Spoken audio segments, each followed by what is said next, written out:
नमस्कार, मी स्नेहा. आपण पाहत आहे पुढारी न्यूज. आमच्या पुढारी आयकन्स या विशेष कार्यक्रमात आपलं स्वागत. मंडळी, रत्नशास्त्र हे अतिशय रोचक, इंटरेस्टिंग असं शास्त्र आहे. रत्नशास्त्र ही ज्योतिषशास्त्राची एक अत्यंत महत्त्वाची शाखा आहे आणि जी नवग्रहांच्या ऊर्जेचा आपल्या जीवनावर नेमका काय परिणाम होतो आणि ते चांगले करण्यासाठी रत्नांचा वापर आपण शास्त्रशुद्ध पद्धतीनं कसा करू शकतो याविषयी सांगतं. तर बऱ्याचदा आपल्याला रत्न धारण करण्याचा सल्ला सुद्धा दिला जातो आणि याच रत्नांविषयी आपण जाणून घेणार आहोत. तर आपण ही सिरीज खरं तर करतोय नवरत्नांवर. तर आज आपण गोमेद या रत्नाविषयी जाणून घेणार आहोत आणि त्यासाठी आपल्या स्टुडिओमध्ये आलेले आहेत नवग्रह रत्न केंद्राच्या अनु मोतीवाला भोसले मॅडम. मॅडमचं स्वागत करूया. अनु मॅडम, स्वागत पुन्हा एकदा आमच्या स्टुडिओमध्ये. नमस्कार. तर अनु मॅडमशी चर्चा करणार आहोत. थोडक्यात त्यांची ओळख करून देते. अनु मोतीवाला भोसले या प्रसिद्ध रत्नशास्त्री H.N. मोतीवाला यांच्या कन्या आहेत आणि परंपरेनं रत्नशास्त्री घराण्यातील त्या वंशज आहेत आणि परंपरेनं या घराण्यात आलेला रत्नशास्त्राचा वारसा त्या समर्थपणे आज पुढे नेत आहेत, चालवत आहेत. तर सुखी आणि आनंदी आयुष्यासाठी रत्न आपल्याला कसे मदत करू शकतात आणि कसं काम करतात रत्न, त्यांची ऊर्जा काय असते आणि ती जास्तीत जास्त ऊर्जा जर आपल्याला उपयोगी करून घ्यायचं असेल तर काय करायचं, त्यांचे वैशिष्ट्य काय आहे, त्यांचे फायदे काय आहेत, हे आपण आज जाणून घेणार आहोत. तर चला जाणून घेऊया आपण आता गोमेद विषयी. तर चला सुरुवात करूयात. तर मॅम, गोमेद विषयी आपण जाणून घेणार आहोत. गोमेद विषयी आधी आम्हाला थोडीशी माहिती द्या. कसं असतं हे रत्न? गोमेद रत्न जे आहे तो गोमूत्राचा रंग असलेला गोमेद, त्याचं नाव असं उल्लेख केला जातो. हा रत्न 6.5 ते 7.5 याची जी असते ते कठोरता, आणि हा रत्न ह्याला आपण गोमेद हॅसोनाइट म्हणून ओळखला जातो. तपकिरी रंगापासून मधाचा जे कलर असतो, सोनेरी असा, मधाचा जे मध बोलतोय ना आपण, तसा डार्क आणि हलका त्या कलरमध्ये, त्या रंगामध्ये हा उपलब्ध होतो. ठीक आहे. आणि हा रत्न आपण राहूसाठी वापरतो, राहू ग्रहासाठी. जसे नवग्रहाचे जे ग्रह आहेत त्याच्यातले 2 महत्त्वाचे जे ग्रह येतात, राहू केतू, बाकीचे पण आहेत, ते राहूचा हे करतो. राहूचे शुभ अशुभ प्रभावाला कमी जास्त करण्यासाठी गोमेदचा वापर केला जातो. गोमेद रत्न आपल्याला श्रीलंका, भारत आणि आफ्रिकातले गोमेद हे सर्वोच्च जातीचे किंवा छान मानले गेलेत. ठीक आहे. आणि हा रत्न तुम्हाला जे राहूचा, जे जसं की आता मी बोलले की राहू ग्रह, तर राहू काय आहे ग्रहांमध्ये? राहू जे आहे तो एक छायाग्रह आहे. ठीक आहे, जे ग्रहांमध्ये. आणि असंही एक कथा आहे की जेव्हा समुद्र मंथन होत होते तेव्हा असुरांनी देवाचा रूप घेऊन अमृत जे प्रशासन केले, त्याच्यात ते प्रशासन करत असताना चंद्राने आणि सूर्याने ह्याची जे बघून ते विष्णूला सांगितले. आणि विष्णूने सुदर्शन चक्रातनं त्यांचे जे 2 तुकडे केले, त्याच्यातनं जे वरचा भाग राहिला तो राहू, जे डोकं आहे, आणि खालचा भाग आहे तो केतू आहे. आणि हे अमृत हे केल्यामुळे, प्रशासन केल्यामुळे ते अमर झालेले आहेत.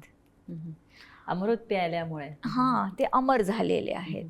आणि त्याच्यामुळे तो फिरत असतो, ते सूर्य आणि चंद्राच्या भोवताना फिरत असतो. तो एक प्रकारचा बिंदू आहे जे छायाच्या रूपात आहे. आणि जसं जसं तो चंद्राच्या जवळ जातो किंवा सूर्याच्या कक्षेत जातो तेव्हा ग्रहण होते, त्याला आपण सूर्यग्रहण आणि चंद्रग्रहण म्हणतो. आणि ह्या कलियुगाचा राजा म्हणून राहूला आपण जाणतो. ठीक आहे. आणि राहूचा जे प्रभाव पडतो, जसं की राशींमध्ये जसं आपण बोलतो, तर ह्याचे नक्षत्र पण 3 आहेत तसे. आद्रा नक्षत्र,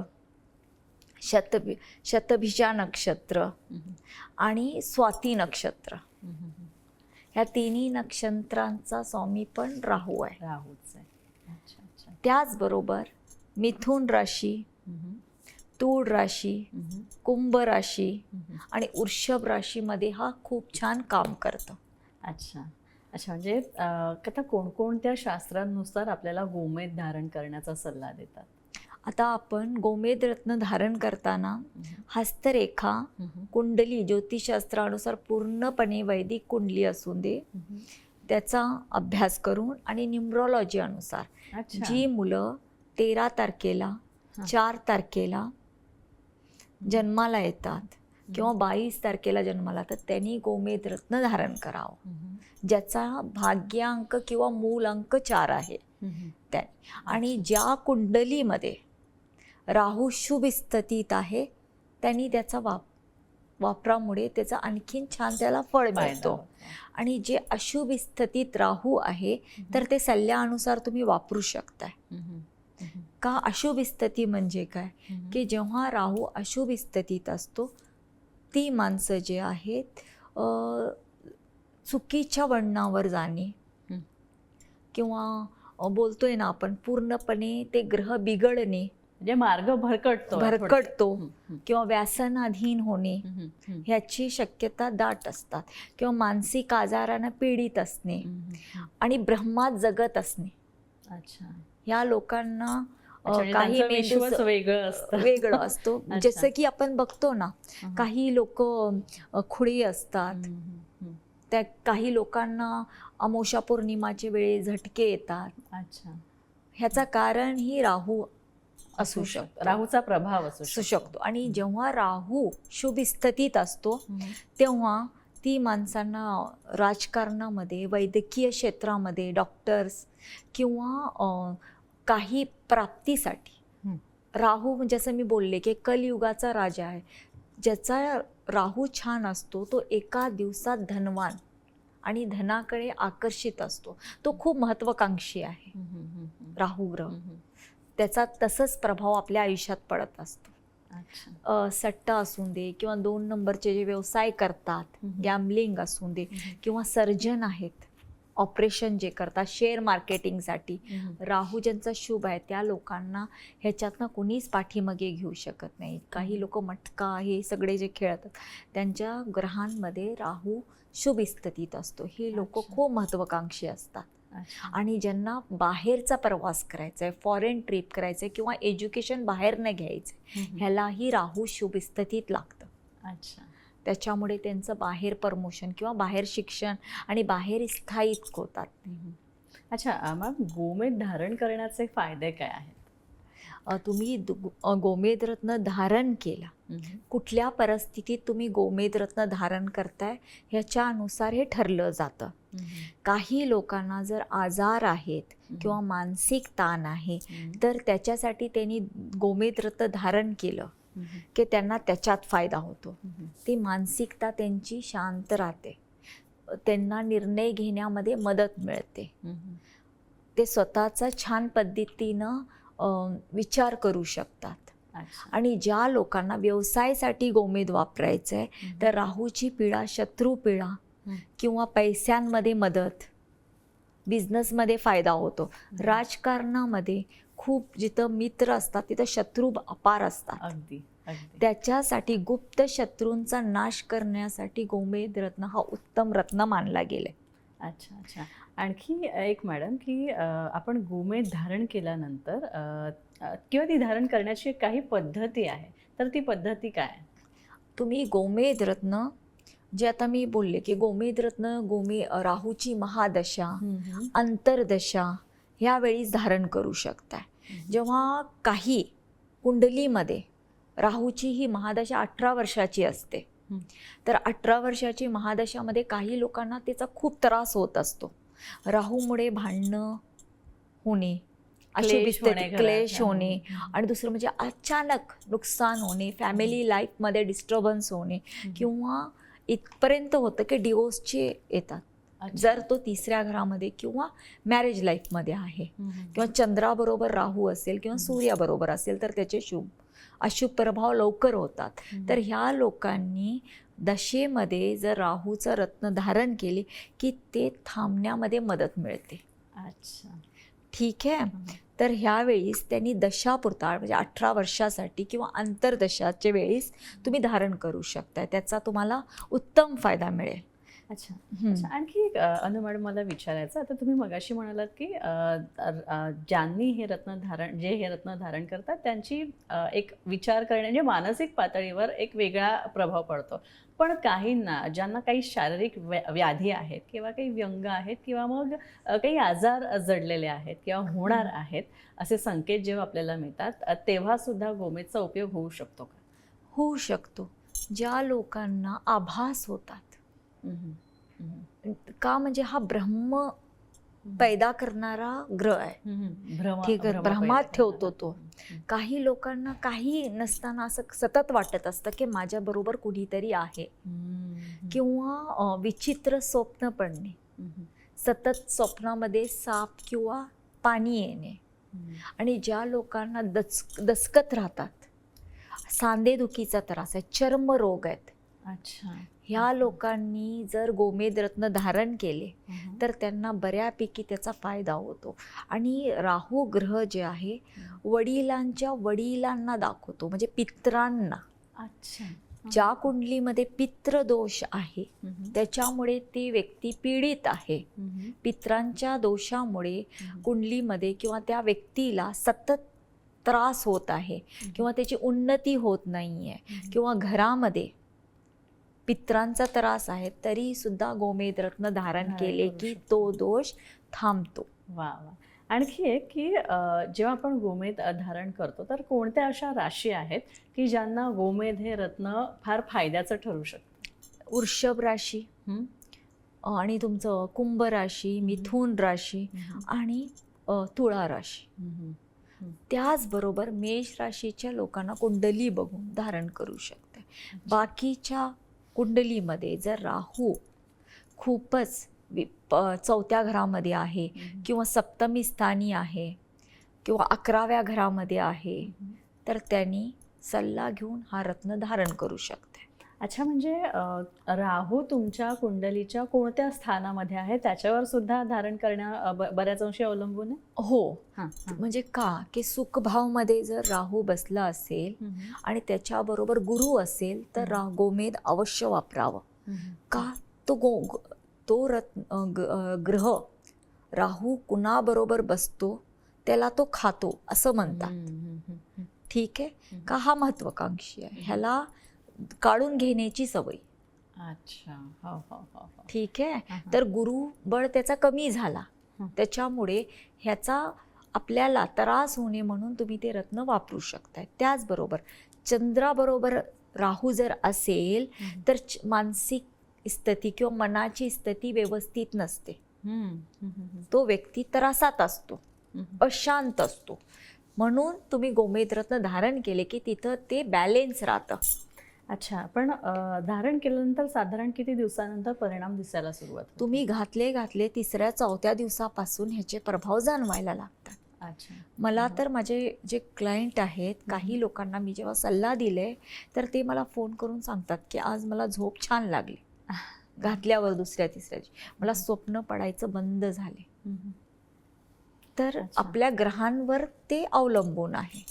आता हे रत्न जे आहे ते त्याचं वजन म्हणजे किती वजनात तो धारण करावा किंवा ते मोजण्याचं परिमाण काय आहे? आता मी तर राहूचं रत्न गोमेद जे आहे हे कायम सांगते की 4 कॅरेट रत्तीच्या वर, कॅरेट किंवा रत्तीच्या वर मिनिमम. का हा जास्त महागडा रत्न नाही आहे. आणि त्याचा तुम्हाला जर फायदा घ्यायचा असेल तर मिनिमम 4 रत्तीच्या वर. 1-1.5 कॅरेटमध्ये ह्याचा काहीही तुम्हाला उपयोग लवकर होणार नाही. आता गोमेदची शुद्धता किंवा गोमेद हे रत्न पारखणं, तर ते पारखण्याचे काही निकष आहेत, तर ते निकष काय आहेत? आता गोमेद रत्न जे आहे, जसं मी म्हटलं की पूर्णपणे ट्रान्सपरंट नसतो, थोडासा त्याच्यात बारीक बारीक बारीक लाईन्स दिसतात आणि तो पाणी धुरळ दिसतो. अच्छा, हा रत्न दुधाळ ओपेक असतो तो. हा, जरासा आत नाही धुरळ. ह्याला सिलॉनी गोमेदला थोडा शाईन असते, थोडा चमकतो. बाकीचा गोमेद असं चमकत नाही. हा घासला जात नाही. घासला गेला की ह्याच्यात प्लास्टिक आहे, हे हाय तसा राहतो. आणि ह्याचा म्हणजे हातात कठीण असतं हे रत्न थोडं. कठीण मतलब 6.5 ते 7.5, जास्त अच्छा. पण कठीण नाही आणि जास्त पण सॉफ्ट नाही. ह्याला जास्त हीट करायला गेलं की हे फुटतं. ह्याला हीट होत नाही. अच्छा. ठीक आहे. अच्छा. हां. जसं की बाकीच्या रत्नांना आपण हीट देतो, ट्रीट करतो, ह्याला नाही. ह्याला नाही ह्याला देऊ तुम्ही शकत. डुप्लिकेशन करतात. म्हणजे जसं की प्लास्टिकचा विकणार किंवा काच विकणार त्या कलरची की गोमेद आहे म्हणून. ठीक आहे, त्याच्यात डुप्लिकेशन होतो. पण काच आणि प्लास्टिकपेक्षा ह्याचा जर तुम्ही हातात घेतला 4 केळ वजनाला जास्त जाणवेल. ह्याचा गारवा जाणवतो. हा रत्न गार असतो. अच्छा, म्हणजे जर ते गार असेल तर तो एक पुरावा ठरू शकतो की हे गोमेद रत्न आहे आणि हे शुद्ध आहे किंवा खरं आहे. चॉकलेटी एकदम तपकिरी रंगाचा स्वच्छ असावं. खूप पण त्याच्यामध्ये ट्रान्सपरन्सी किंवा काचेसारखी चमक नसावी. नसते. अच्छा. ठीक आहे. हा तुम्ही वापरू शकता किंवा सरळ तुम्ही सर्टिफाईड रत्न वापरा. अच्छा, खरेदी करताना जेव्हा गोमेद आपण खरेदी करायला जाणार तेव्हा काय काळजी घ्यावी लागते आणि तुमच्या संस्थेमध्ये जे रत्न उपलब्ध करून देता तुम्ही गोमेद किंवा इतर, तर त्यासाठी तुम्ही कोणते निकष लावता? आम्ही सर्टिफाईड देतो आणि याच्यातले क्वालिटीचा फरक त्यांना सांगतो. म्हणजे वेगवेगळे क्वालिटीमध्ये. ठीक आहे, त्यानुसार ते रत्न दिलं जातं. त्याचबरोबर कुंडलीचा अभ्यास, जर कुंडली नसेल तर हस्तरेखा किंवा न्यूमरॉलॉजी अनुसार. ठीक आहे. काही लोकांना 4 नंबर हा खूप लागतो, तर त्यांना त्या नंबर बरोबर तो रत्न धारण करायचं असतं. अच्छा. आणि म्हणजे अंकशास्त्राप्रमाणे. आणि काही लोकांना राहूचा रत्न आणि ह्याचा जे बोलतोय आपण की राहूचा त्रास आला, महादेव आणि भैरवनाथचा आपण जास्तीत जास्त त्यांची पाठ करावं, त्यांची आराधना करावी. तर ह्याच्याबरोबर जे शेअर मार्केटिंगमध्ये असतात. अच्छा. त्या लोकांना तर त्याच्यासाठी आम्ही त्यांना बोलतो की तुम्ही मिनिमम 6 रत्तीच्या वर हा रत्न धारण करा. अच्छा, आणखी एक की आता गोमेद रत्न सोन्यामध्ये धारण केलेलं जास्त चांगलं की चांदी की तांबं पितळ असं काही चालतं? अष्टधातूमध्ये अच्छा. आणि चांदीमध्ये, ह्या 2 धातूंमध्ये जर हा रत्न धारण केला की याचा फायदा होतोच होतो. सोना हे ऑप्शनल आहे. कारण मी हे अशासाठी विचारते कारण मी आतापर्यंत ज्यांच्या कडे गोमेद बघितलेलं आहे त्यांनी सोन्यात कधीच ते मी बघितलं नाही म्हणून. काही लोकांना ते इतकं आवडायला लागतं की ते लोक नंतर सोन्यात करून घेतात. आणि मी कायम म्हणते तुम्हाला रत्न फायदा देणार आहे, धातू हा माध्यम आहे. अगदी अगदी धातू ठीक आहे, माध्यम आहे. त्याच्यामुळे ते तुमची इच्छानुसार तुम्ही उजव्या हाताच्या मध्यमामध्ये किंवा कुंडलीचा अभ्यासानुसार, ह्याचा कुठला बोट ठरलेला नाही, करंगडीत किंवा करंगडीच्या बाजूच्या हे विचार करून हा रत्न धारण करू शकताय. शनिवारी पहाटे 5 ते 7च्या दरम्यान किंवा संध्याकाळच्या राहूच्या दशामध्ये. अच्छा. तेव्हा तुम्ही हा रत्न धारण करू शकता. बऱ्याचदा किंवा हा गैरसमज लोकांच्या मनात किंवा हा समज उत्पन्न होणं साहजिकच आहे, स्वाभाविक आहे की मला राहूची महादशा चालू आहे ना किंवा माझ्या आयुष्यात काही चांगलं घडत नाहीये ना, चल मी धारण करतो गोमेद. तर हा समज किती बरोबर आहे? हे बघा, मी जसं बोलले की राहू ग्रहाचे काही राशींना शुभ प्रभाव येतात, काही लोकांना अशुभ प्रभाव येतात. ठीक आहे. जेव्हा अशुभ प्रभाव येतात तर खरंच त्यांना खूप त्रासातनं जायला लागतं. काही लोकांना अचानक ॲक्सिडेंट होणे, फॅमिली प्रॉब्लेम्स आहेत, नुकसान होणे बिझनेसमध्ये, किंवा आता तुम्हाला बोलू की एकदम हेवी लॉस होणं किंवा आरोग्यामध्ये पोटाचे विकार जास्त होणे. राहूमुळे पोटाचे विकारही खूप होतात. किंवा तिची जे आहे काही निर्णय घ्यायची एक क्षमता थांबून जाते. ठीक आहे. त्यावेळी त्यांनी त्याचा उपाय म्हणून ज्या वेळेपर्यंत ती दशा आहे किंवा अंतर्दशा आहे तेव्हा अवश्य वापरावं गोमेद. सल्ल्यानुसार तुम्ही अवश्य वापरावं. अच्छा, हे धारण करण्याची काही विशिष्ट विधी आहे का किंवा काही पूजा काही पंडितांकडनं ब्राह्मणांकडे बसून विधिवत पूजा करून आपण धारण करू शकतो का? हा रत्न तुम्ही शनिवार किंवा सोमवारच्या दिवशी किंवा राहूचे दशेमध्ये तुम्ही हा रत्न धारण करू शकताय. जसं की मुले पहाटे किंवा संध्याकाळच्या वेळेस हा टायमिंग घेऊन. ह्याची विधी तुम्हाला करून घ्यायची आहे तर भटजीकडनं ह्याची पूजा करून घ्यावं. ते गंगाजलमध्ये शुद्धीकरण करून किंवा कच्चे दुधामध्ये अभिषेक घालून तुम्हाला व्यवस्थित ओम राहवे नामाचा जप करून तुम्हाला देतील. मग त्याच्यामुळे काय होईल की हा रत्न लवकरात लवकर योग्य ते काम करायला लागेल. ज्यांनी गोमेद धारण केलंय त्यांनी काळजी विशेष काय घेतली पाहिजे? आता म्हणजे भले मग ती काळजी आपल्या वर्तवणुकीच्या बाबतीत सुद्धा असेल किंवा आपल्या कामांच्या बाबतीत, कर्मांच्या बाबतीत पण असेल, तर काय ज्या लोकांना राहूचा त्रास आहे किंवा त्याचा शुभ प्रभाव आपल्या राशींमध्ये घ्यायचा आहे त्या लोकांनी व्यसन आधारी जायचं नाही. व्यसन मुक्त राहायला पाहिजे, सोडलं पाहिजे. तेव्हाच तुम्हाला किंवा आणखीन तुमचा राहू खराब होणार आणि तुम्हाला त्रास होणार त्याचा. ते पहिला सोडायला पाहिजे. आणि दुसरी गोष्ट म्हणजे कुठलाही रत्न घालून तुम्ही वारलेल्या ठिकाणी स्मशानभूमीमध्ये जायचं नाहीये आणि आपली अंगठी काढून दुसऱ्यांना घालायला द्यायची नाहीये. ठीक आहे का? तुम्ही हा सिद्धांनी पूजा करून घेतलेला. आणि दर 3 वर्षांना हा रत्न चेंज करायचा आहे का? ह्याच्यामध्ये नेगेटिव्ह ओढून घेण्याचं काम हा रत्न जास्त करतो. ते वाहत्या पाणी सोडायचे आहे आणि दुसरा रत्न घ्यायचा. अच्छा, म्हणजे हे फक्त गोमेदच्या बाबतीत सांगताय तुम्ही का इतरही रत्नांचं असंच असतं? इतर रत्नांचं नाही, पण गोमेदसाठी करायला लागतं. का? म्हणजे ह्याला जे बाहेर जे आपल्याला अदृश्य शक्ती काही गोष्टी आहेत, देवानी जसं मानव बनवले तसं बाकीचेही जीव आहेत या ह्याच्यामध्ये, तर ह्याचाही त्याच्यावर इफेक्ट पडत असतो. अच्छा.